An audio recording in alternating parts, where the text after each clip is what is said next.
and there's some money involved in the prize, and also the winner of the prize will be, the paper will be published in the Middle East Development Journal the following issue. So it's an interesting area to explore, and if you think that the journal is of your liking, please submit your work there. So we have now 15 minutes for Dr. Rahman to present his paper with Erkan Duman. Abdul Rahman is a professor of economics at Sabancı University. It's a research fellow from with the ERF and a research affiliate with IZA. And his work has been published in a number of journals: the Journal of European Economic Association, Labor Economics, the Review of Economic and Statistics, the European Economic Review, all very good journals indeed. And he received his PhD from University of Western Ontario. Go ahead, Abdul Rahman, if you want. Thank you so much for the introduction, Raimundo, and thank you to ERF for having our paper here in the presentation, and thanks everybody for attending. So this is joint work with Erkan Duman, who is also in the audience. In case we have questions, I think he will be able to help answer it. So the title of the paper is The Effects of the ESSM Cash Transfers on National and Local Economy. Let's see. Okay, now it's working. So I would like to first give you a very brief context why we are interested in this cash transfer program. There has been, of course, this massive flow of immigrants into Turkey, starting with the conflict in Syria in 2011. And this chart shows the number of refugees that arrived in Turkey since 2011. You see a sharp increase in these numbers. By 2015, we have about 2.5 million refugees already in. And then in the next 5 years, we get another million refugees from the region. Maybe one thing to note here is, starting with 2017, the refugee numbers become more or less stable, especially after 2018. We are around 3.5, 3.6 million refugees. So within this context, the Emergency Social Safety Net Program, the ESSM program, was started. And the main aim of this program was to help refugees to meet their basic needs. That was the motivation of the program, and the program was supported by the European Union and also the counterparts in Turkey. So what the aim that we have in this paper is, when we look at these types of cash transfer programs, there are various papers that looks at the direct effects of the program. That is, what is the effect of this program on the beneficiaries?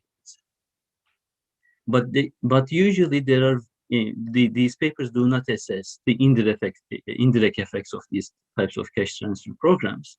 And we think that this may be quite important, because when you have large-scale cash transfer programs like ESSN, this may have some indirect effects on the economy, or put it in other words, in terms of general equilibrium effects. There may be some issues to consider. So that is the point that we are going to be focusing on in this paper. So we do a couple of things in the paper. We first look at what has been the impact of the program in terms of total production. We do this by estimating some multiplier effects. And then we look at some local economic effects of this program in terms of, for example, firm entry and exit, labor market outcomes, prices, and services, in particular educational outcomes. In terms of our contribution, or our hopeful contribution to the literature, we are actually expanding the set of outcomes that are explored in this type of cash transfer programs in terms of their indirect effects. Most of these papers look at, for example, at prices, but we are not aware of any papers, for example, that looks at firm entry and exit, labor market outcomes, etc. So let me very briefly talk about this program. It was announced in September 2016, and started in December 2016 with some pilot cities. And by the year 2019, it reached 80 cities in Turkey. There are 81 provinces in Turkey. One city never received this program because there were no refugees in there. And the total assistance during this period was about 1 billion euros. And at the end, about 1.7 million beneficiaries benefited from, received some support from the ESSM program. This chart shows us the evolution of the number of individuals that are receiving ESSM cash from ESSM program. And as you see, there's a sharp increase in the first 9 months or within the first year, but then the program keeps expanding. Basically, what happens is this program is started in a province, but it takes time for the refugees to access this program. They need to apply, they have to be screened, and then eventually if they are deemed eligible for the program, they start receiving the cash transfer. So because of this, there is a time lag between the start of the program in a province and then the eventual number of people that benefits from this program. This is going to be an important part of our econometric identification. And this also shows the cash transfer amounts, but I'm going to skip these in the interest of time. So one of the things that we first considered is, there is this gradual rollout of the program in these provinces, and then within provinces it reaches more and more people. We wanted to find out if the program was targeting certain type of provinces. For example, it could be that the program is targeting provinces that are doing worse in terms of labor market outcomes to help refugees in those types of environments, which would create us some problems in terms of our economic strategy. So here we simply did a regression of the program intensity on various indicators. The first one being the refugee share in a given province, and then the other characteristics are capturing the labor market conditions, market structure of these different provinces in 2011, before the refugee shock has started. And what we see is that of course, the refugee share is an important determinant of the program intensity. The program targets refugees, but other than that, the program, once you condition on the refugee share, it doesn't seem to be targeting certain types of provinces. It is going to all these provinces independent of their, for example, local labor market conditions, which is important for us. So in the first part of this analysis, we estimate the multiplier effects. So if you put in $1, how many dollars of output this creates eventually because of these multiplier effects. And we do this using a standard national input-output table approach. And in the second part of the analysis, we look at the local economic effects. We look at effects on the public services, the effects on education, enrollment rates in schools, and then number of students per class, etc. We look at the labor market outcomes and then prices. There are various reasons why these may be affected. For example, if you give cash to these refugees, maybe before they were withdrawing their children from school so that they could help them in terms of earning money. Now their budget constraints are relaxed, and then they may be able to send them to school. So these kinds of mechanisms may cause may be channels through which these types of effects emerge. Okay. And for these local economic effects, what we do is we do a linear difference in difference methodology. And the variation that we use is the intensity. In order to identify the effects, we use the variation in the intensity of the program across locations and across time. So if you take a given province, for example, the program arrives into this province, but across time, the fraction of people that are benefiting from this program changes over time. Similarly, at a given point in time, if you look at various provinces, the intensity of the program across these provinces varied, maybe because the program delivery was faster in one province than the other one. So this is the type of variation that we use in order to understand the impacts of the program. And when the outcomes that we look at, some of them are are available at the province level, some of them are available at the district level, some of them are available at an annual level, some of them are available at the monthly level. Therefore, the difference in different specification adjusts, taking into account these differences in terms of data availability. But what is important here is what we do. In order to there's an important identification issue. There may be some other factors that may be correlated with this ESSN intensity, which may affect the outcomes of interest. So in order to capture these other potential factors, we include some location fixed effects, time fixed effects. We allow for differential time trends, and we also control for refugee density in each province, right? This is important. We are going to have a variable in there which says that this is the fraction of refugees in this province, and after we condition on that, we try to understand the effect of the ESSM program. And it is here important to remember that after 2017, the number of refugees were more or less stable. So you are sort of keeping refugee numbers more or less stable, constant, but you are injecting money into the economy, and we want to see the impacts of this on these economies.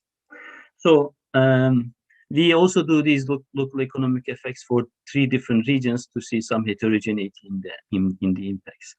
So in terms of the multiplier effects, let me summarize what we find there. We find that we find a multiplier effect of between around 2, which means that if you put in one Turkish liras into the economy, this actually generates an economic activity that's almost equal to 2 Turkish liras through these multiplier channels. So let me focus on these local economic effects because I have little time remaining. So in terms of education outcomes, what we do is we study how the injection of cash into these different provinces affects the, for example, student to teacher ratio in various schools. And what we see is, so for these 3 different regions, we look at the students per classroom by education level. And what we see is that at the primary and middle school level, in these 3 regions, we tend to see increases in students per classroom. So as a result of this program, as refugees start sending their kids to school, because the schools cannot adjust right away to this increase, it leads to some increases in the student population in these schools and in terms of students per classroom. This is one effect that we find of the program. The second effect is in terms of the labor market outcomes. We here find that the program increases the firm openings in these provinces. It leads to a decline in the unemployment insurance applications, and it also increases job placements related to the unemployment insurance applications. If you, for example, look at this first column, so we are looking at the 3 different development regions here, exemplified here by Bursa, Gaziantep, and Kilis. You see that the firm openings relative to the previous year's stock, this first column, these the coefficient estimates for the ESSM transfer intensity in this program are usually positive, and they are significant in these 2 cases. It is basically saying that as more money arrives in these provinces, it leads to an increase in the number of firms that are opened in provinces in these areas. Similarly, if you look at, for example, the last column, job placements relative to the UI applications, you also see positive numbers here, which means that for a given job application, now the probability that this person is placed in a job increases as a result of this ESSN transfer program. We also look at these effects in terms of food prices and housing market. Food prices is quite important for a number of reasons. If you inject cash into these areas, and if it leads to an inflation in terms of food prices, then you don't get the intended positive effect in terms of the beneficiaries. You give them 100 Turkish liras, but if the prices go up by 20%, you are not actually helping them as much as you wanted to help. Similarly, there may be some effects on non-beneficiaries, which may be not very desirable. So we look at the effects on food prices, and we also look at what happens in the housing market in terms of rents and house sales. If some of the families may be staying together as a coping strategy, and if they get extra cash, they may now want to move to a better place where they don't have to share. This increases the demand for housing in these areas, and this may show up as increases in rents or house prices in the affected areas. So we try to estimate these effects in these two dimensions. So we look at various food items. These are like mincemeat, chicken, beans, lentils, rice, etc. And you see that, for example, in Bursa, we don't get many positive significant coefficients. Only for potatoes, there seems to be an increase. But in Gaziantep, for example, for a few items like chickens, rice, potatoes, and onions, we see some increases in the prices. Similarly, for the housing market, for example, in Bursa, we see an increase in rents, and also in the sale price of the houses. But in Gaziantep, we only see an increase in the sale prices, but not in rents. And in Kilis, there doesn't seem to be any effect. So what we see, yes. Can you wrap it up? Sure. Yes. So from when looking at these different impacts, one may wonder why we get different effects in different places. Well, the market structure may be quite different across these different places. The initial conditions can be quite different. As a result, these local economic effects can differ from each other. We think that looking at these local economic effects is important because at the national level, for example, you may find that there is no effect, but there may be certain regions that are, severely affected from these types of programs, and you may want to do something about these regions. For that reason, we believe that these local economic effects are important. I think I'm going to stop here. Thank you so much. Thank you very much for a nice presentation of a very nice paper. Can you stop sharing the screen so I can wait? I'll do this. Here we go.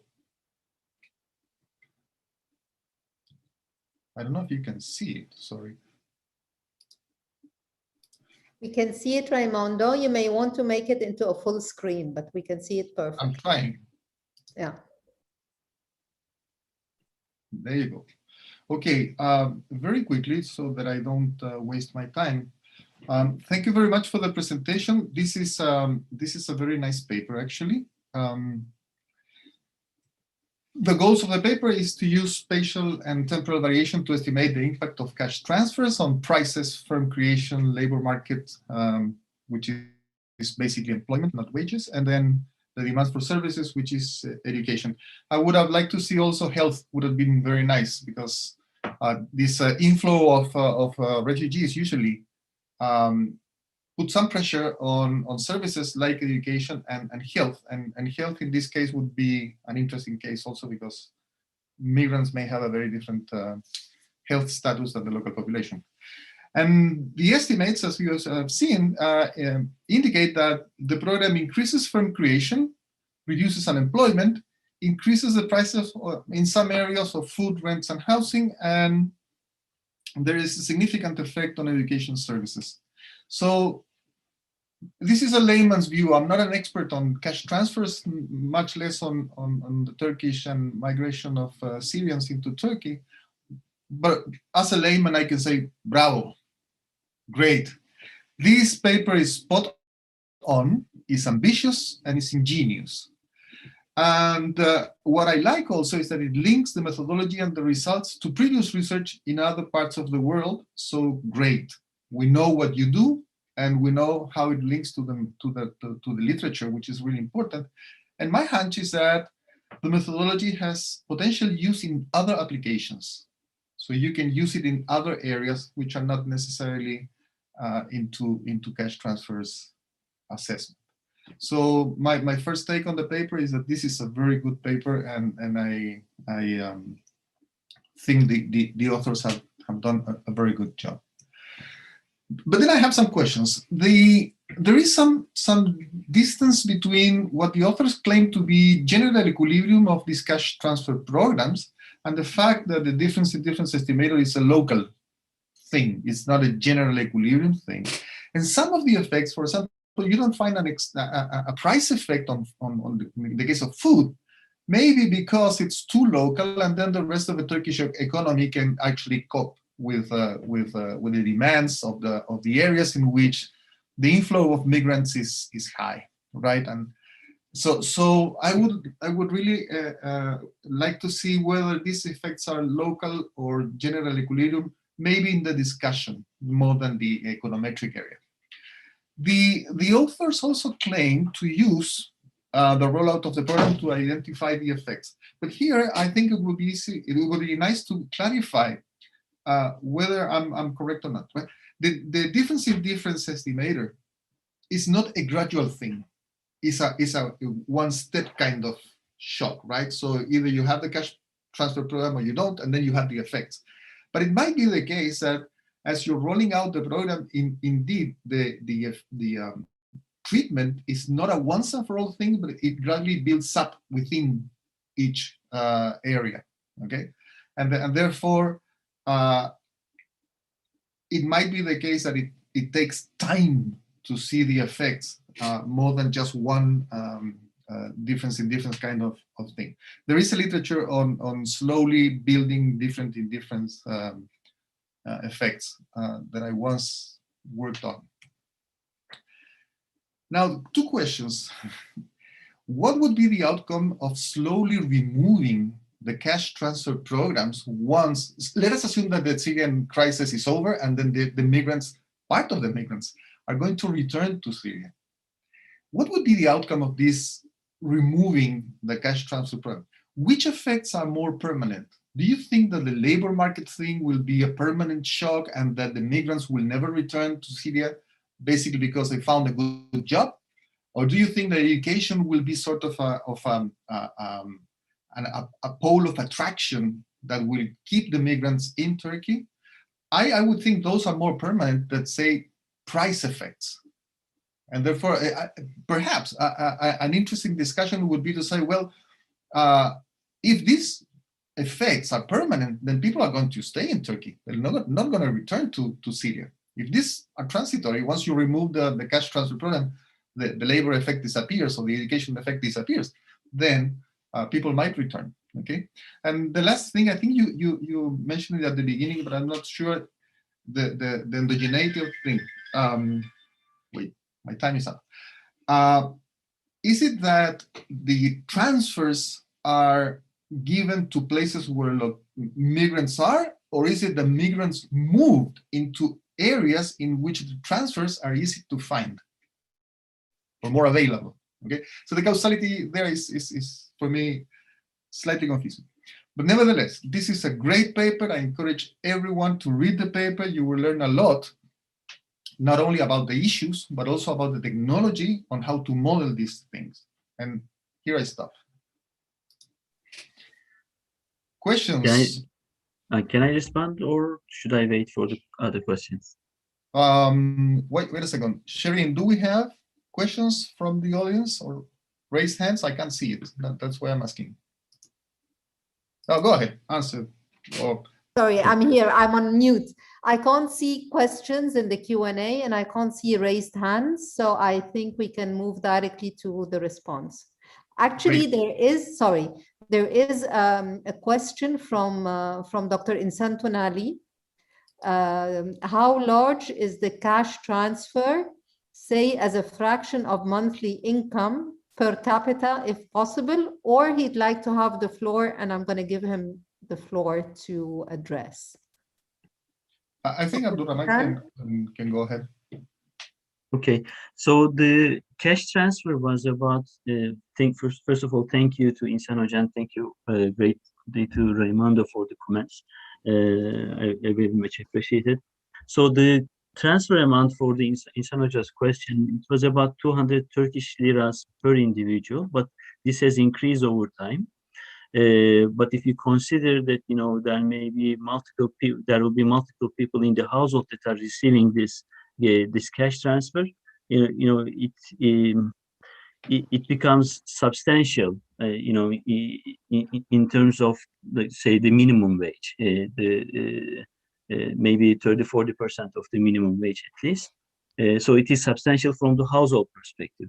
But the total cash injection into the economy, considering the total GDP of Turkey, is of course quite small. It's less than 1%. So for the comments, I don't know if this answers Insan Hoca's question. That's fine. Mm-hmm. Okay. So for Raymond, of course, I think we have to be very careful about when we say general equilibrium effects. We are not estimating a general equilibrium model. I think we are taking some steps, which is saying that there may be some effects beyond the beneficiaries, and that's what we want to, you know, underline. And we are, yes, estimating local effects in these regions. And you are perfectly right when you say, you know, we are estimating these effects in one region, but, you know, the effects may actually be transmitted to other regions. So to properly estimate these general equilibrium effects would be, you know, great. That's not something we do, but that's something to think about. Clearly, we are very, you know, we are not estimating general equilibrium effects, but taking a few steps towards that.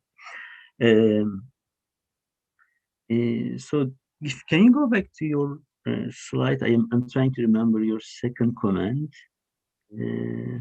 Yeah. So there was an issue about synthetic cohorts. I have, yes, it would, I mean, in some ways, what we do is similar to a synthetic control method. In a synthetic control method, so what we do is we have, we take a region, let's say Kilis as our focal point, that's a province, and then we try to find other regions in Turkey that are similar to Kilis in terms of their labor market structure, in terms of their education services, etc., in terms of the outcomes that we are interested in prior to the arrival of the refugees.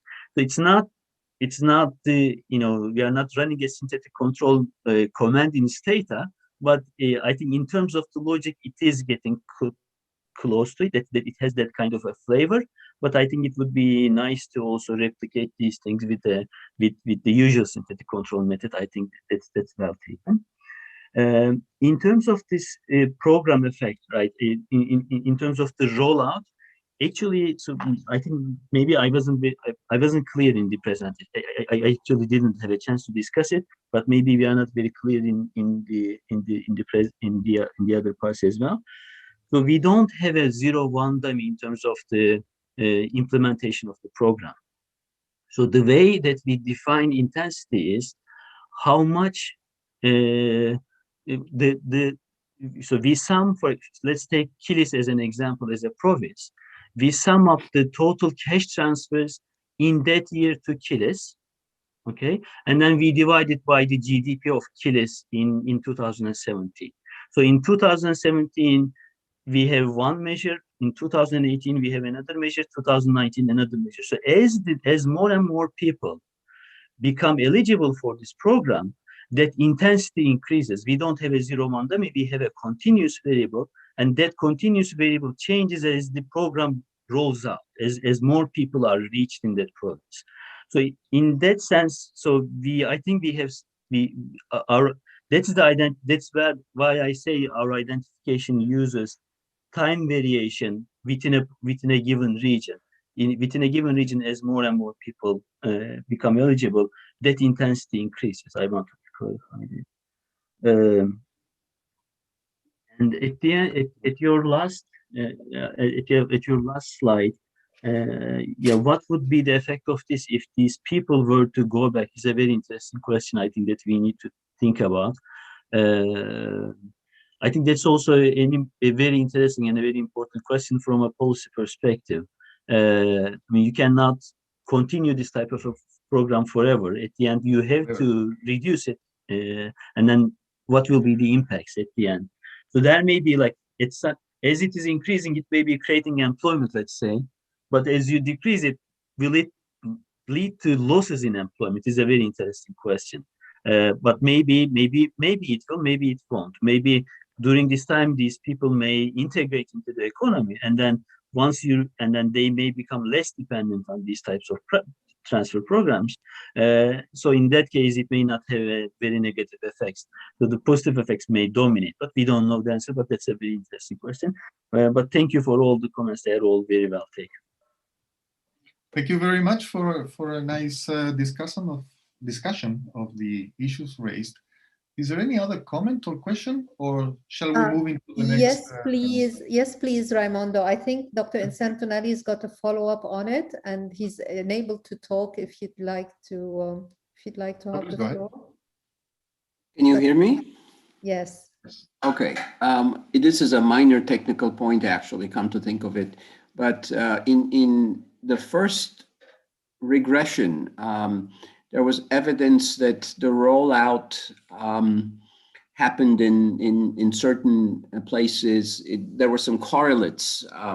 So the randomization isn't quite met. I suppose that those covariates are included in the effect regressions. That was my small technical point. So what we do there is we include all these province fixed effects and also province specific time trends rather than including, I mean, we cannot include, I think, for example, what is the labor force participation at different points in time, because they would be all endogenous. But what we do is we have these region specific fixed effects which are interactive with time. As long as we have observations on this outcome prior to the start of the program, because otherwise including them will also be problematic. But that's what we do in order to take them. Okay, thank you very much. Thank you very much. I think we should move forward so as to use our time. Sarah, you're going to present, right? Yes, I'm here. Go ahead, please. Let me introduce you. And your yes, please to share the screen. Now I think you can. So the next paper is by Sarah Kishan and Dina Kassab. Sarah will be presenting the paper. She's an assistant professor of economics at British University in Egypt. And she has worked in a number of issues as an advisor and expert to the Egyptian government in non-government research and policy institutions. She did her PhD and master's and bachelor's, everything, in Cairo University in the Faculty of Economic and Political Science, and has published extensively in different journals, public finance, in public policy, monetary policy, economic development, and the like. She's a research associate at the ERF, a member of the American Economic Association and the Middle East Economic Association. So please go ahead, Sarah. You have 15 minutes for your paper. Okay, so now you can see my screen and hear me well, okay? Yep. Okay. Okay. Thank you so much, Raimondo. Screen. Perfect. Yes, okay, thank you so much. Thank you so much, Raimondo. Thank you, Shireen. Thank you, Huda, everyone, for arranging this session and the conference. The paper is co-authored with my dear friend, Dina Kassab, also an assistant professor in Cairo University. And it's a continuation of our work on monetary fiscal policy interactions and the role of institutions. Actually, this is a continuation of a previous work that we have done, more theoretical based paper. So in this paper, we are currently testing the theoretical findings of the previous paper, which was a mathematical game on monetary and fiscal coordination during uncertainty and the role of institutions. The main outcomes of this previous paper were that fiscal dominance usually result, we found mathematically, that they result in more undesirable welfare outcomes, especially during uncertainty episodes.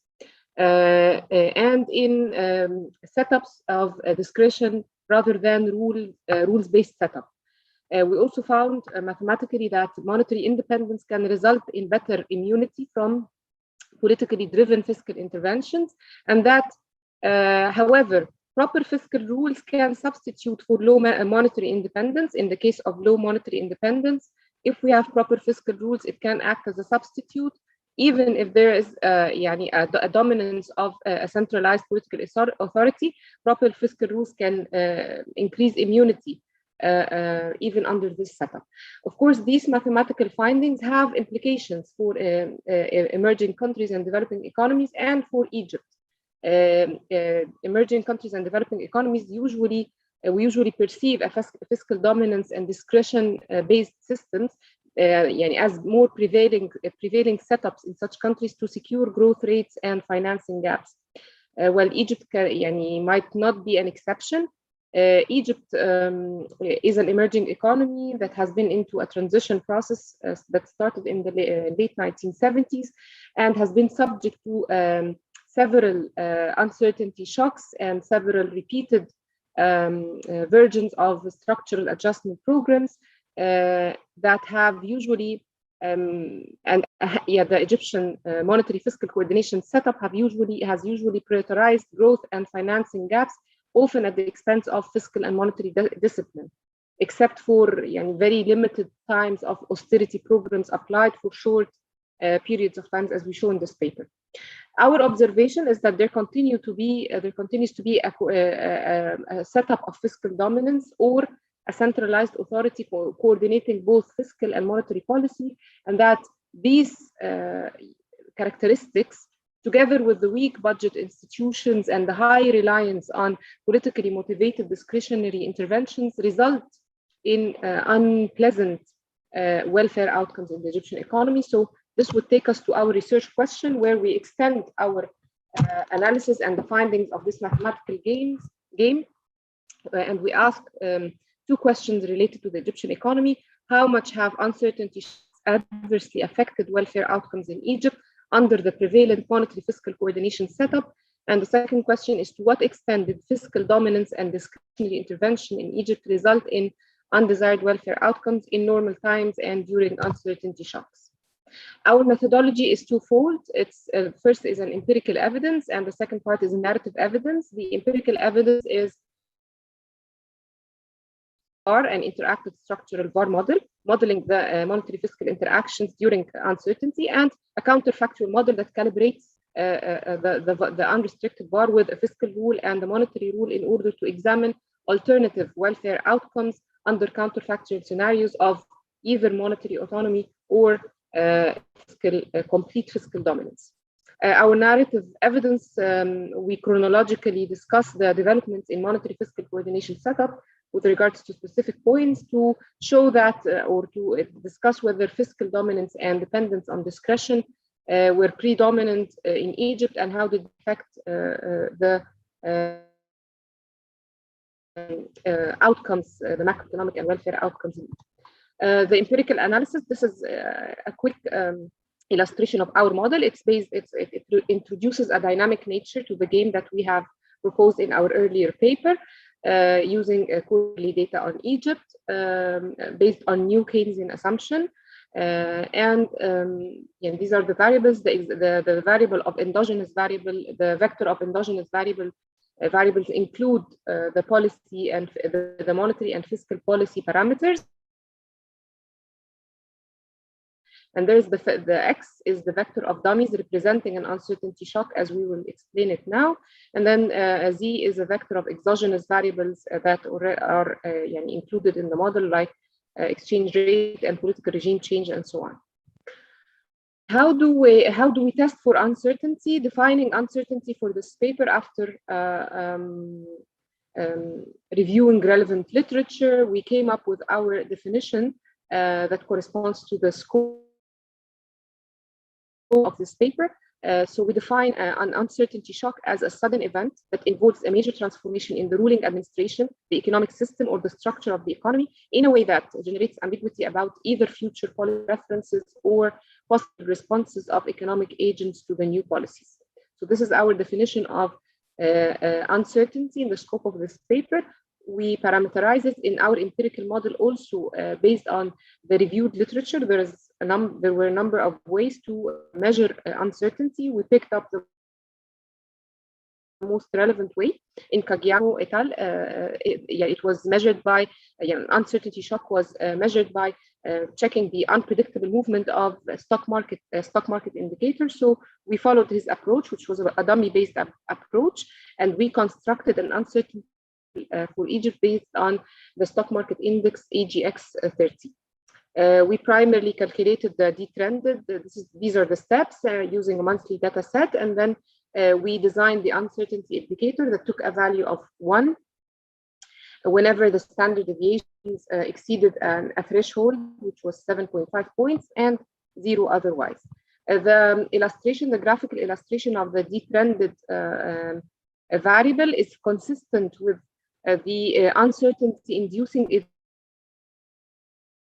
events that we know as observations in Egypt in the covered period, such as, of course, the SAP in 2004-2005, the 2011 revolution, 2016 structural adjustment program, and the recent COVID-19 shock, as we see. The first step was in the unrestricted VAR, where the impulse response functions. This is just a quick visualization, but the main result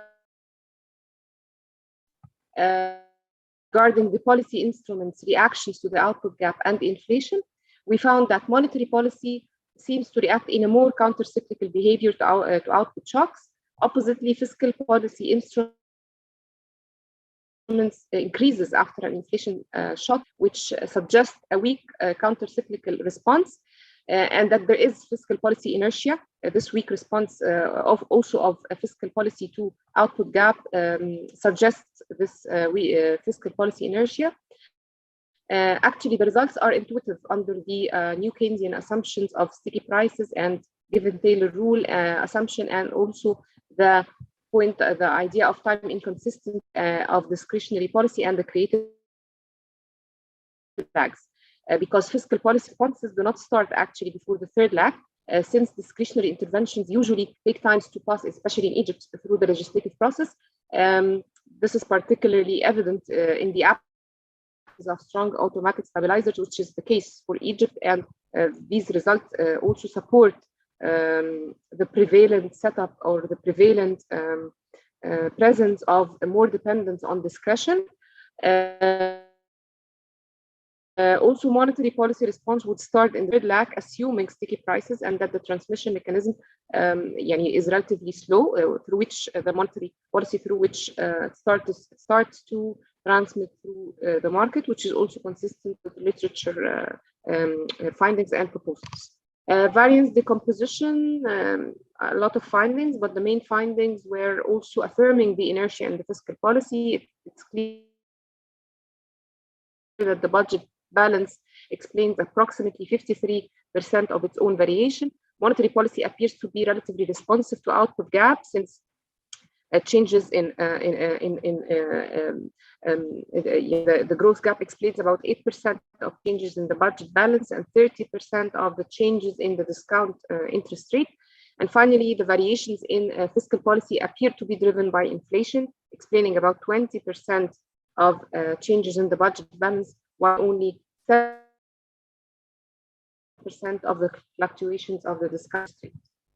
Okay, the second model was the restricted VAR, where we restrict the VAR with counterfactual assumptions, as we said before. We set the parameters alternatively to 0, following Caggiano et al. Simulation model. Actually, the main result under both scenarios, an uncertainty shock has a positive effect on the output gap. So there's an effect.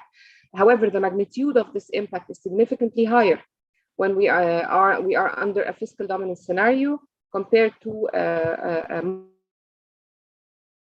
monetary autonomy scenario, as indicated by the size of the coefficient in both models.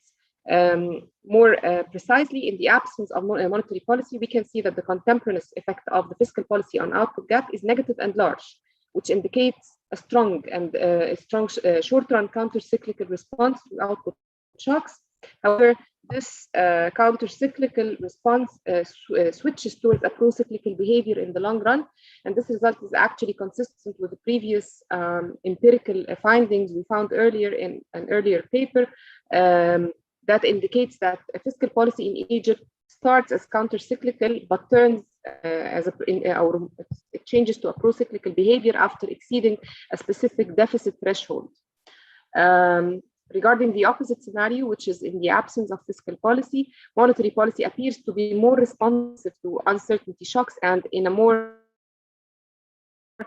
a stronger counter-cyclical direction. Both the contemporaneous and the long-run effect are negative and significant, supporting this counter-cyclical response.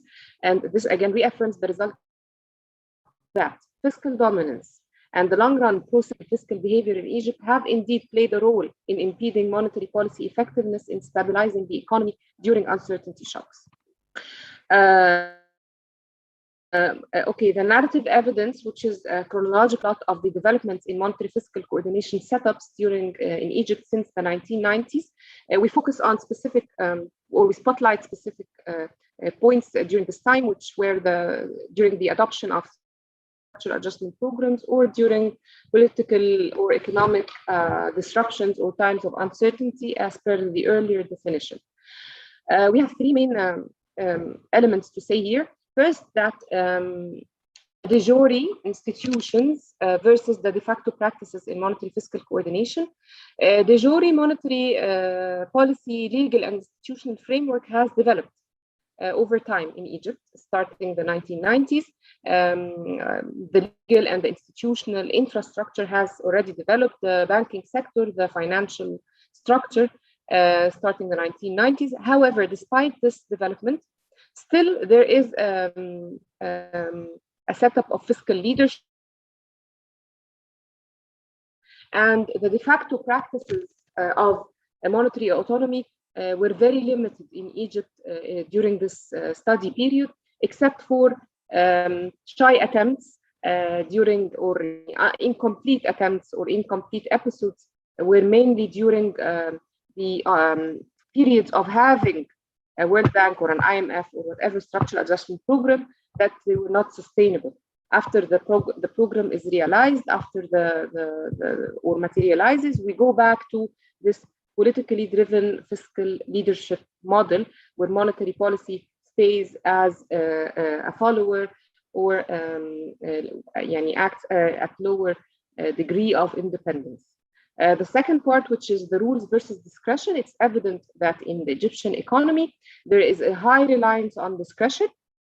We proved that already earlier, and this is the narrative evidence supports this, is presented and explained in the paper. Lack of the proper numerical rules, medium-term budgeting frameworks, much of the de jure budgetary and political institutions are still ineffective. Even the reforms that were done in the 2005 new budget law, 2007, 2014 constitutions, those reforms granted the political institutions more power over the fiscal policy. However, de facto, this power is not effectively practiced.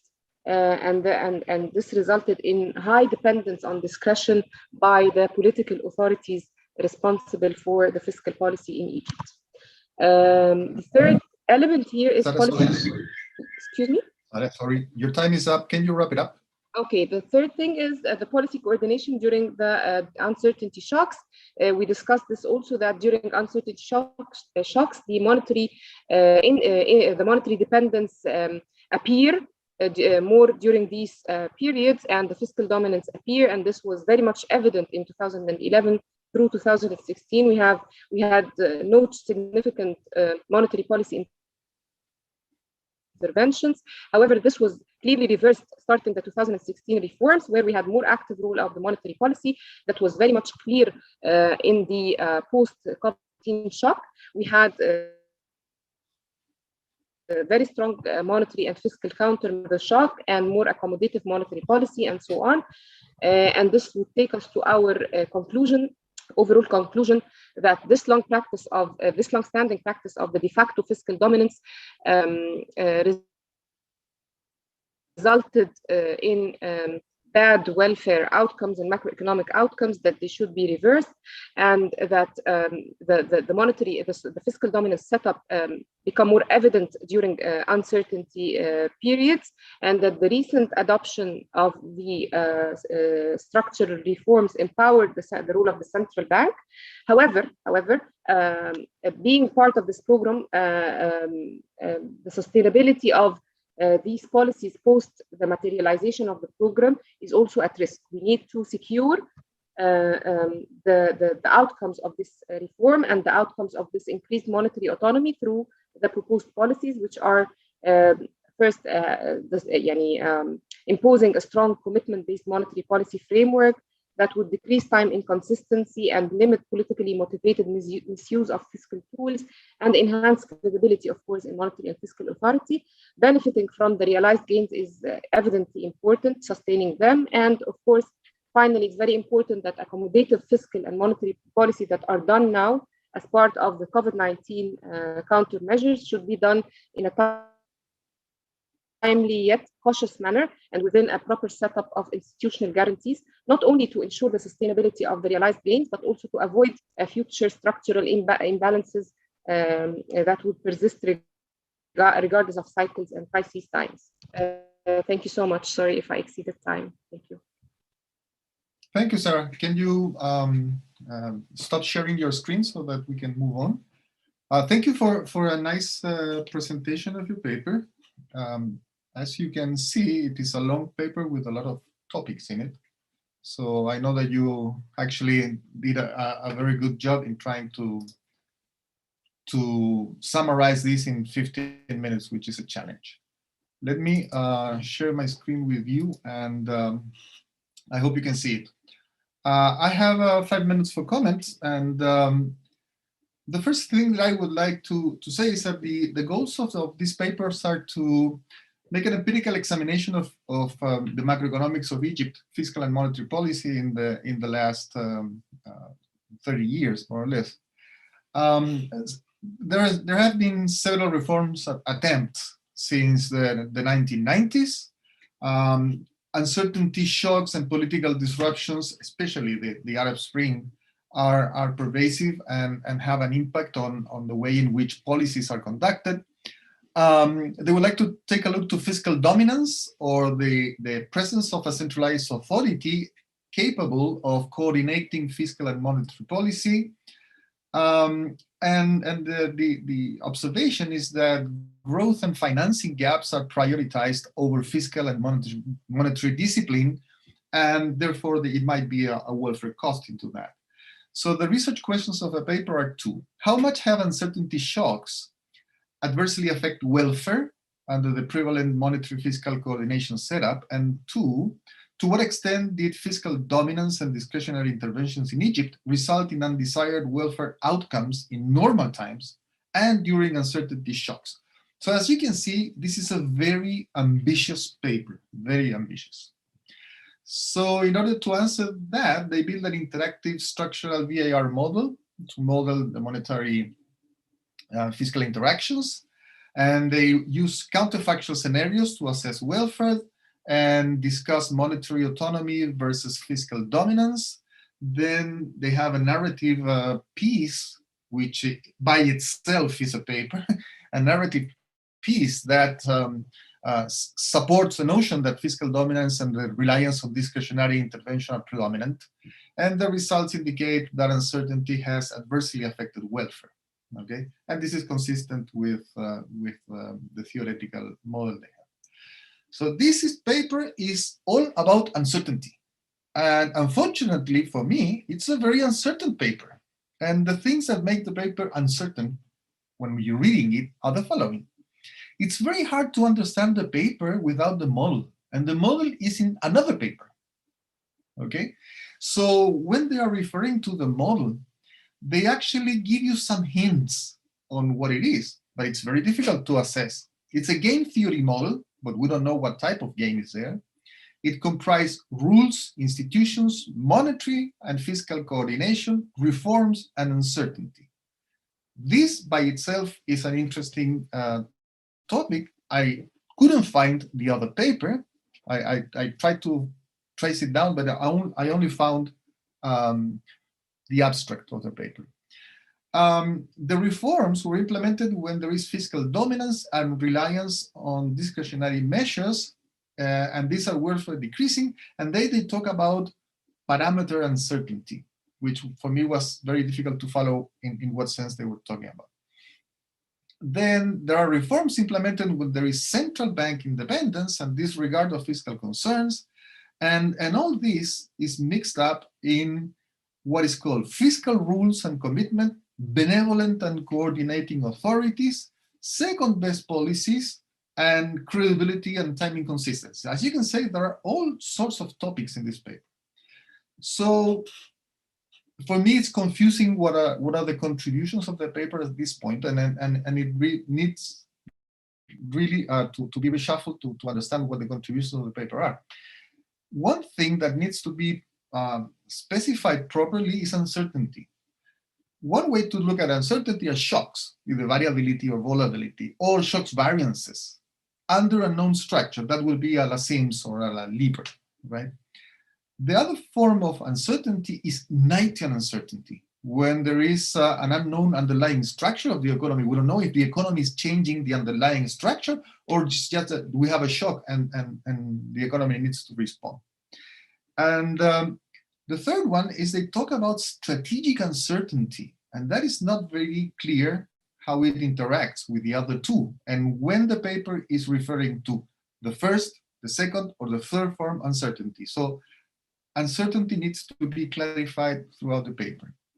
Then they have this structural VAR, where you have endogenous variables and exogenous variables, and then dummies representing the uncertainty shock.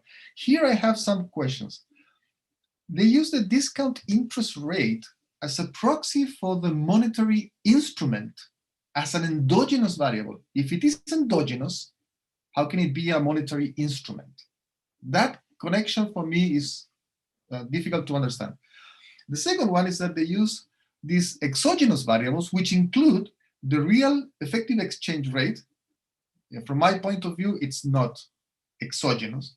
And the political regime change, the political regime can be exogenous. The change, it's difficult for me to figure it out as an exogenous value. The worse the economy is doing, the higher the probability they change the political regime. So endogeneity and exogeneity in these models are not clear to me. And then I'm going to give the comments to Sarah to take a look at them. So I'll skip the technical aspects of the impulse response functions and the like. But I would like to concentrate on the last point.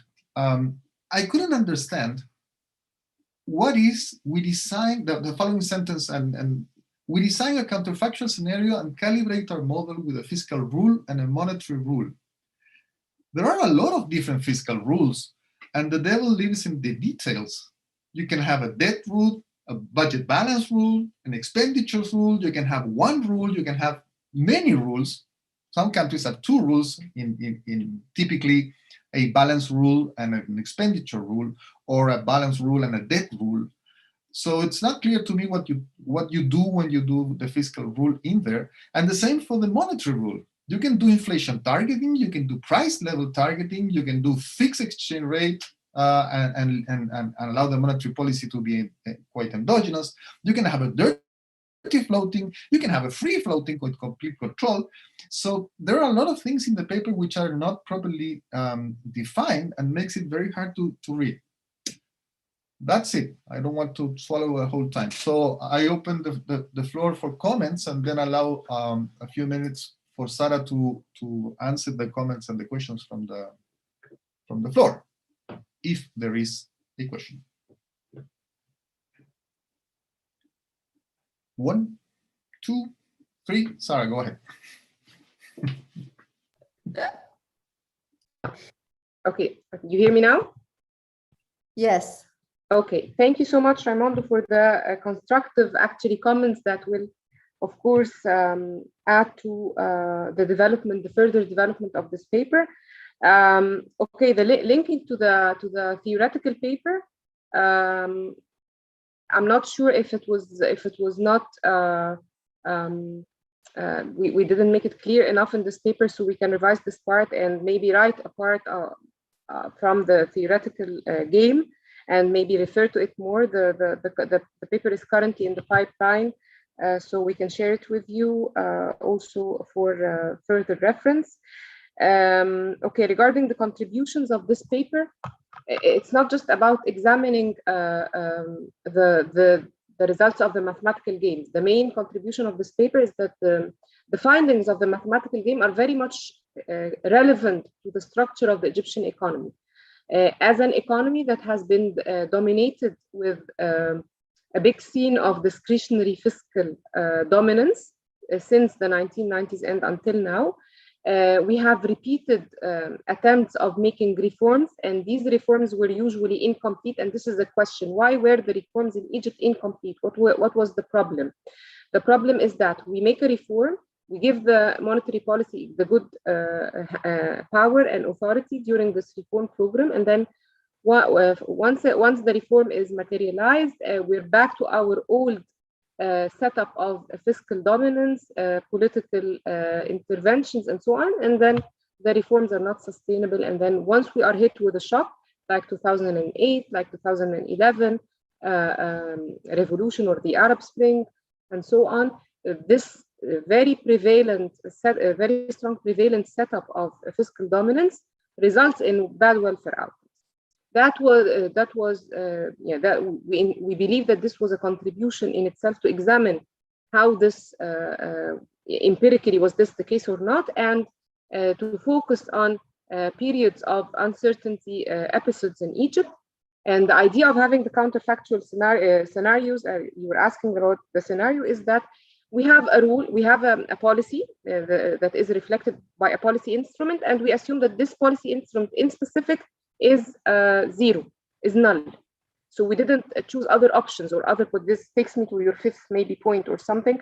Why didn't we choose other policy instruments like the debt rule or whatever? Because we wanted to just check the absence of the policy instrument that we already modeled in our model. So that's why we focused on this alternative two policy scenarios. And this was actually like what was done in the literature. We followed similar literature proposals where they examined a specific policy through an unrestricted VAR, and then they made this calibration simulation models, assuming that this policy instrument is null. So, and then they tested alternatively. Modeling uncertainty, I'm not sure if it was clearer when I presented. We made a definition for uncertainty that corresponds to the scope of the paper, and to, of course, based on literature as well. We defined uncertainty episodes with specific criteria and identified using the parameter itself that we have used, also that was backed with the literature, specific uncertainty episodes. And this was helpful in making this statistically, representing this statistically in the detrended series of the EGX30 stock market indicator. The uncertainty episodes were clear, and they took the value of 0 and 1 upon this. So defining, setting criteria, making backed by literature, of course, and then checking that this episodes of defined uncertainty that appear empirically or statistically are consistent with our historical observations of the Egyptian economy. So this is regarding uncertainty. Of course, the endogeneity and exogeneity is something that we will much consider in revising our empirical setup of the model. We will discuss it regarding the policy regime and the endogeneity of using the policy and the instrument. This is something I would discuss with Dina, and we can, of course, further develop or rerun the model with a future respecification. And I think this is it. I think I have answered maybe most of the questions, and I will sure include all the comments in my revised version of the paper, and Dina, of course, will do the same. Thank you very much, Sarah. You actually addressed most of the comments, and we don't expect the presenter to answer all of the comments immediately. This is food for thought, and if it helps you with the revised version, it's great. Let us move on to the third paper by Esabi and co-authors Awad Tef, Urir, and Eli Buri. If I mispronounce these names, it's my Spanish heritage makes it difficult for me to pronounce it. So you have 15 minutes. Let me introduce the presenter. Essavi Ezari is a citizen of Tunisia, holds a PhD from the University of Lyon in France, and he specialized in applied econometrics. And this paper is all about financial issues, which is one of his areas of interest, regional integration, macroeconomic modeling, and economic development. He's been an Aggregate affiliate member, and he's an assistant professor at the University of Manouba in Tunisia, where he teaches research in monetary policy, regional integration, and economic development. So please, Savi, go ahead. You have 15 minutes. Thank you, Mr. Raimondo, for presenting, and hello, everyone. Do you see my screen? It's right? Yes. Yes. So, on behalf of my two co-authors, I would like to express my gratitude to the ERF for giving us this opportunity to present our research in this main regional event. Thank you also to the ERF team for their help and for all the people who attend this session. Our research is about hedging in stock markets using a novel technique with an old asset, which is gold. The research was conducted by me in collaboration with my two co-authors, Awad Fourir and Eli Bouri. The outline of my presentation is as follows. I began with the rationale of the subject, followed by a research problem and research topic, followed by the summary of existing related literature. Then I present the empirical methodology adopted in this work, followed by a short presentation of used sample of data. After that, our results will be announced, and at the end, we conclude. As we know, stock market play a key role in economic activity for each country. So we take stock market indices for selected MENA country as a financial assets, and gold as a hedging alternative for investor in this market. The choice of gold is motivated by both the lack of future market in the MENA region and the historical role of the gold in this region. Gold is the most relevant commodity in the world economy, as its performance several key function in various markets. It is used as a store value, an exchange means, and a complement to international reserves. It has long been recognized as a good hedge and a safe haven for financial assets, in particular stock market. Compared to the other safe haven assets, the dependence between gold and stock market has attracted more and more attention, and this relationship has direct implication on portfolio composition and on risk management. In addition, until the new recent COVID-19 crisis, the gold has consolidated his position due to the fall of the oil price below zero, and as we know that the oil is the real concurrent in hedging role in the region for gold. Our study attempts to assess whether gold can be a suitable hedging instrument in MENA country. In other words, can a portfolio containing gold provide better performance in terms of return and low risk? For this reason, we will focus on the interdependence between gold and stock markets, and this is for this region. The main topic of our research is to investigate the relationship between gold prices and stock market indices in MENA countries. So we can divide the existing literature in three main strands by using the technique to attain our main objective of giving an optimal portfolio with maximum return and low risk. The first strand is using the well-known Garch model family, Various models were used to estimate variance-covariance relationship between the two assets to conduct the optimal hedging portfolio. In 2017, Iqbal confirmed the hedge role of gold, but it depends on the state of the gold market. So he confirmed our dynamic relationship assumption for these two assets, looking for performing the hedge ratio. Q&R in 2007 used a CC-Garch and DCC-Garch model. The difference is between the dynamic and the correlation, and they find that the superiority of DCC-Garch model in hedging performance. According to this research, we have decided to take a DCC-Garch portfolio as a reference for our new methodology, a new proposed methodology. The second strand of literature proposed several techniques for measuring gold ability to cover a portfolio of the stock market index. For example, Bohr and McDermott in 2010 used a specific econometric approach to measure the degree of dependence between gold price and stock market evolution. They showed that gold is both a hedge and safe haven for major stock market. Thereafter, using a GMM model, Ziani in 2012 found a strong adverse correlation, giving gold a convenient hedging status for the ASEAN +3 country. Also, Signer et al. In 2013 investigated the dynamic correlation between gold and stock market of US and UK nation using a Cantil regression method.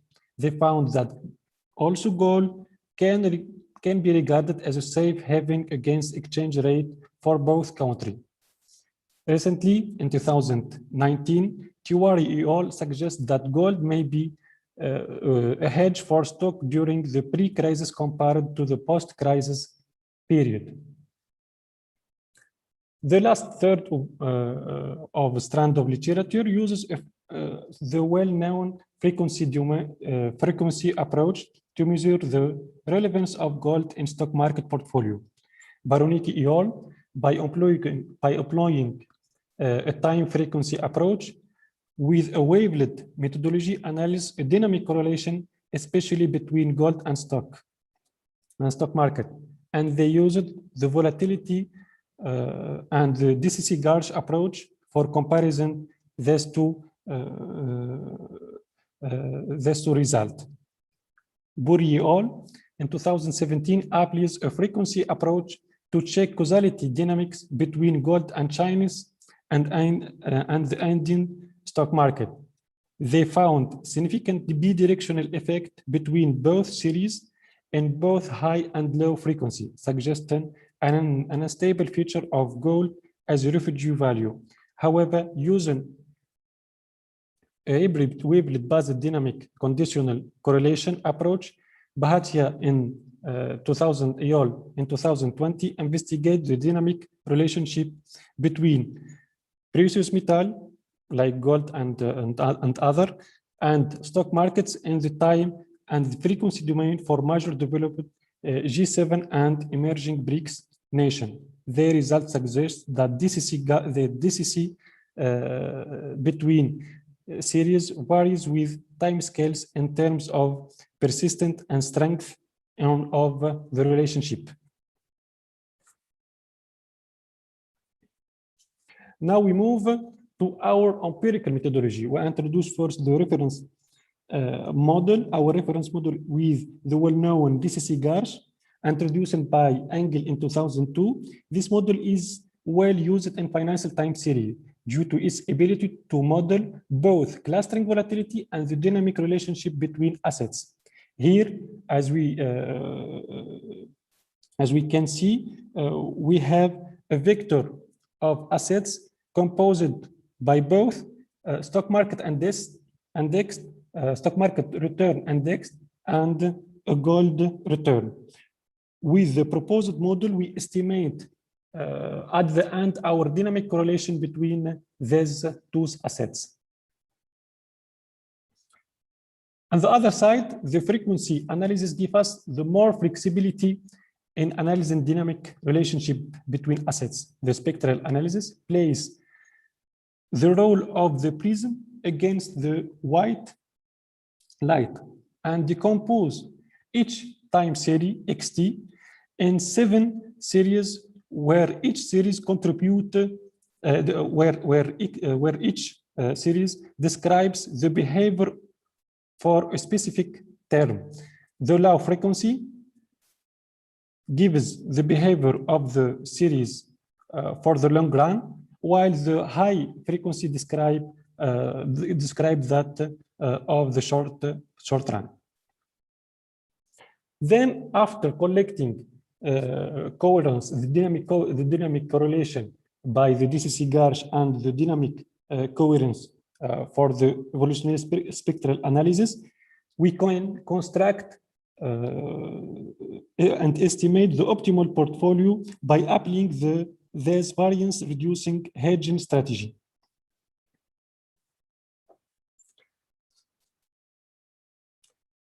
And here we can see our an abstract where we can see that our whole methodology in step. So we collect data and gold and build a hedge portfolio. Then we apply the two empirical model. So our proposed model with evolutionary spectral analysis and a benchmarking or a reference for the DCC Garch model to collect DCC Garch correlation, the dynamic correlation with DCC Garch and the dynamic coherence. Then we construct for each of them the optimal weight of the portfolio, of the optimal portfolio, and after that we construct the hedge effectiveness for each portfolio.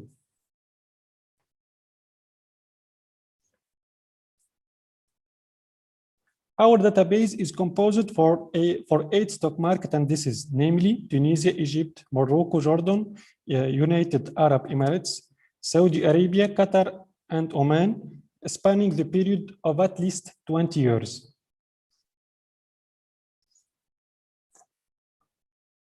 Here we observe our first result. We can note that spectral approach announces lower variance for all of proposed portfolio here for all country, then proposed for the famous DCC Garch, not our reference model.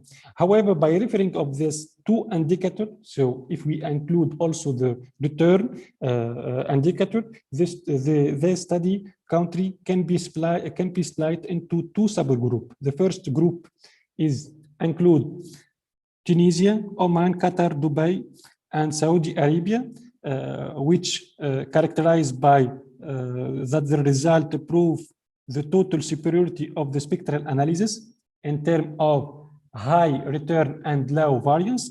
And the second group, which includes Morocco, Egypt, and Jordan, the statistical result of the spectral analysis are inconclusive because we can see here it's right, allow variance, allow volatility, but also not with a high return. So for this reason, we can conduct and we can improve our analysis to calculate the hedging effectiveness.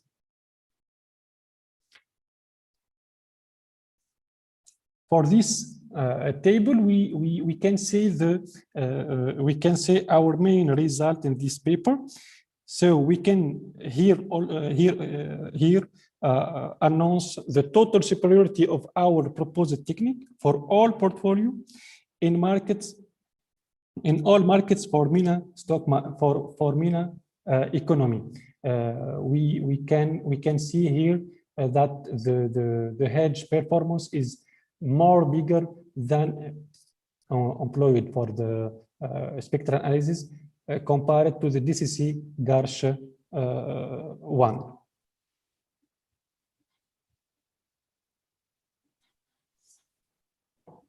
The last result is about medium weight of stock market assets. In the optimal portfolio, country with the most stable density, like Tunisia, Oman, Morocco, and Jordan, have the highest gold share for example, 82% to 74%, and 69% for Morocco and 70% for Jordan, respectively. In the portfolio, to minimizing that's total variance. Isavi, can you wrap it up? We conclude. We have the last slide. We can conclude that the DCC Garch model and the DCC Garch model and the spectral analysis reduce both of them the variance compared to the unhedged portfolio. So in the total, we can consider that gold keeps always its hedging character. The second, our second novelty of this paper, that the hedge effectiveness ratio give us the conclusion that our new methodology outperformed the DCC Garch on all stock market studied here, and so we can conclude that gold in investment portfolio can reduce variance by more than 17% for the stock market and this of Egypt, Dubai, Jordan, and Saudi Arabia, and by at least 35% of the rest of the studied country, especially for the new suggested methodology. The optimal composition between gold and stock market depends especially on the spectral density of each market. A stock market index with a stable spectral density requires more investment in gold than in stock market index with a stable spectral density. Thank you for your attention. Thank you very much, Isavi, for a very nice presentation of your work. At one point, I thought you were not going to make it. Can you stop sharing the screen? So yes. I will try. But then you actually made it almost right in time. So great. Thank you very much. Thank you. Let me take a look to my presentation, if I can find it, but I have it. Don't worry. Just a second. In the meantime, if people would like to raise questions or comments, please do so using the Q&A or raising your hand. So here we go. I guess. Now, there we are. Great. Okay, so let me give you a walk through the paper very quickly. The goals and the results of the paper are as follows. They would like to examine the optimal composition between gold and the stock market index with a minimum portfolio, minimum risk portfolio, and a high expected return. So they study the dynamic correlation between gold and stock in spectral-based approach, also using this dynamic Garch model. And they considered 8 MENA stock markets and 7 portfolio structures. So it's a very complete analysis of these eight countries and several different portfolio structures. Great.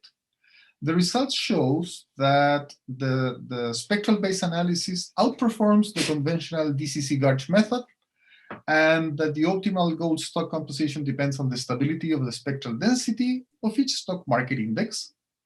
Whereby you give more investment to gold than to stock markets whenever the stock market have a stable spectral density. Okay, this is the summary of the presentation by Isavi. Great, yes. Now, these are the questions that a layman like myself would raise when reading the intro of the paper. So we know that spectral analysis is just the flip coin of a standard time series model, in this case, a GARCH model. So one question that we would like to see answered is, why do we have to have a different model? If it's the same information, why are we going to the spectral analysis instead of the time series? One question. Second question, what do you mean by outperforming? Is it statistical outperformance or economic outperformance? Third question, what is and why do we care about dynamic correlation? Okay. Fourth, why gold versus a stock market index, which is a weighted average, and perhaps we should concentrate on segments of the stock market? Fifth or sixth, I don't know. What is a stable spectra in plain English? Does it depend on other things? For example, does it depend on the stock market depth? And the last one, which is not coming out of the intro, but my own reading of the paper, is what is a role for the exchange rate? Because gold is quoted internationally and stock markets are local. And I think that would make a difference in the analysis eventually. So a lot of the questions are answered in the paper. This is what you get from reading the introduction and the abstract. You go, oh, there's a lot of things that you guys should answer. And actually they do. So this idea of a spectral analysis being just a flip coin of standard GARCH model, they have a very technical section on this. It's a very good technical section, and I learned a lot. So I thank the authors because of two things. They taught me about spectral analysis, and at the same time, they made me realize that I'm a complete ignorant in this topic. So thank you very much for pointing out the two things. I am almost convinced of your technique, but I would like to see it comparing the spectral-based analysis with an iGARCH, not a GARCH. Because one of the advantages that you mentioned concerning the SBA, and it's important for dynamics, is that you may have permanent shocks or unit roots in there. The GARCH model cannot accomplish that. The SBA can accomplish that. So the comparison is favoring the SBA, but perhaps an iGARCH model would be able to compete in the same terms with the SBA, the spectral-based analysis.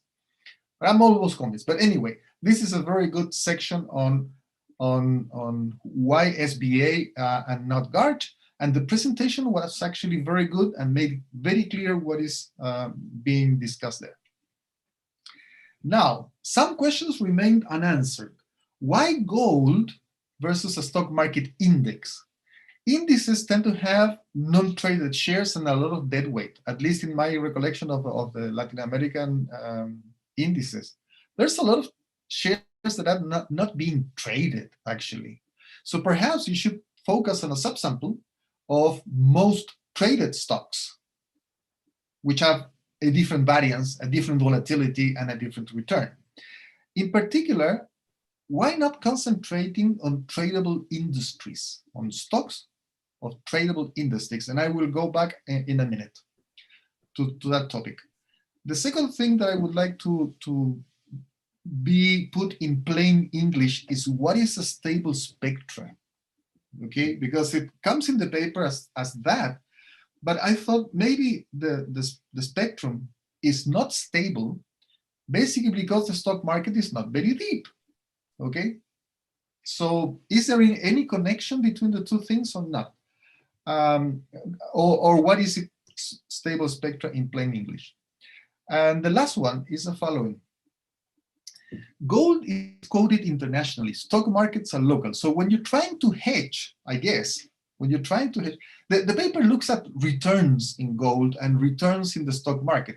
But if you're an investor, domestic or international investor, and you would like to have a portfolio, you will have to have the exchange rate in the middle, right? So a lot of the returns could be just basically because the exchange rate is moving.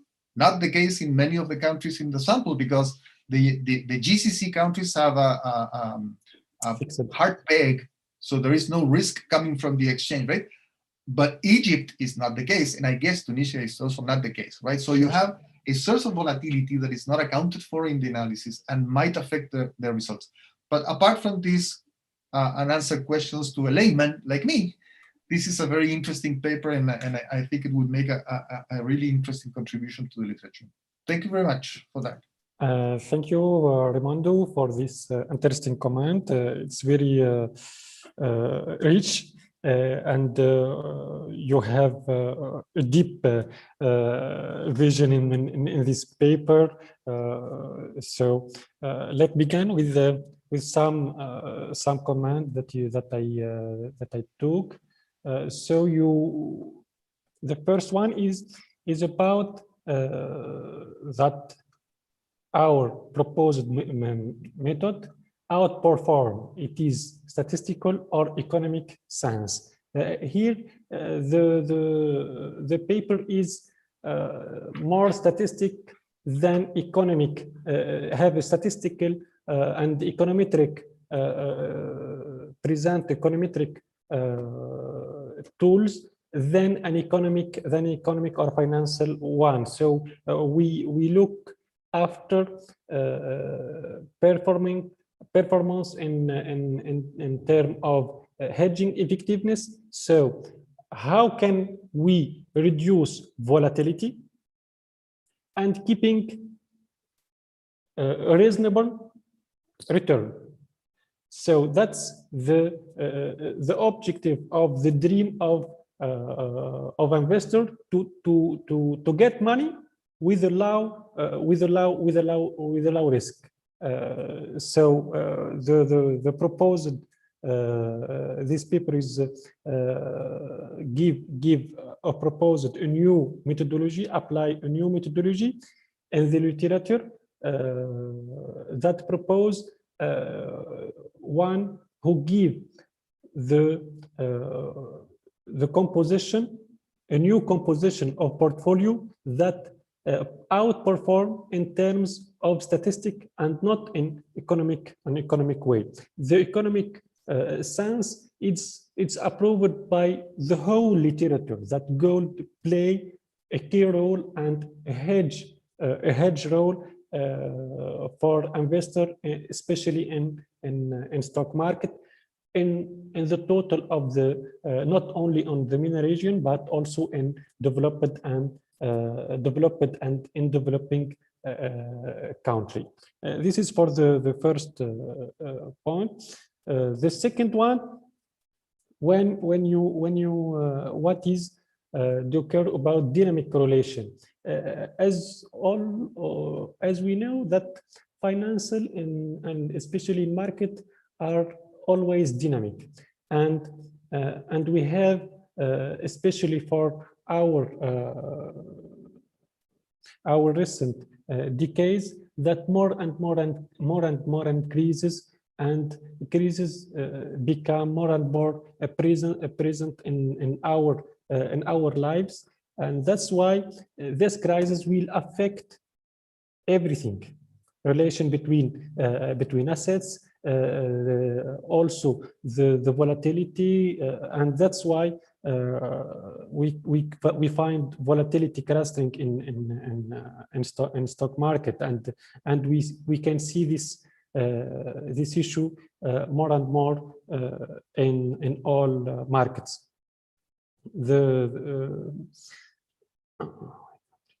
Why stock market index? This third one is why gold, or why the choice between gold and stock market indexes, a weighted average. So here, just to have for the last result, just to have an idea between gold in the composition of the optimal portfolio, and the weight of gold in this optimal portfolio. It's under 15% or more than 15%. We strange that especially for the MENA country, that in some country we can find that to get an excess of return, we must include more and more gold in our optimal portfolio. You don't have to go through all the comments now, but we can continue discussing internally. Shireen might cut our time out very soon, I guess. So, No, I'm happy to accommodate a bit further if you'd like, no problem. Okay, go ahead, Sabine. yeah, donc, I will give you the last for the last comment, which is a very interesting comment between the role of exchange rate, because investor and this problem, especially for Egypt, Tunisia, when we don't have a hard peg, that's why this is one of the few points that I will, with my co-author, revise it, because you have right. We must also introduce this third variable, which is exchange rate volatility, and performing the optimal composition of the portfolio, especially for the foreign investors. Okay, great. Thank you very much. Thank you for Shireen. Thanks. Shireen, now you're the boss. Okay. I just would like to thank you all. Thank you, Raimondo, for a fantastic job in moderation and as a discussant. Excellent job as always, much appreciated. And I want to thank all the speakers and the authors for a very rich discussion. Huda is going to be in touch soon with you to ensure that this very rich discussion is actually captured in the revised version of the paper, so that you can submit for publication in the ERF Working Paper Series. We'd like to take the opportunity to also consider writing an article for the forum, so that we can ensure extended outreach. And I'd remind you of Raimondo's invitation to you to consider Medj and Magda and Deal's prize, because we really want to get that nicely off the ground. I think it would be a beautiful gesture. And yeah, stay tuned with us. Very soon, we're also going to be making an announcement for when the Best Paper Award for the conference is going to be out. So you're going to be hearing specifically from Huda, inviting each and every person who's actually submitted a paper to make sure that they are actually in this session. So you never know who might be the winner of those papers. So with that, I leave you, and thanks again for a very rich discussion. Have a great evening. Thank you, Shireen. Thank you, Raimondo. Thank you all. So much. Yeah, thank you. Take care. Bye-bye. Bye-bye. Bye-bye.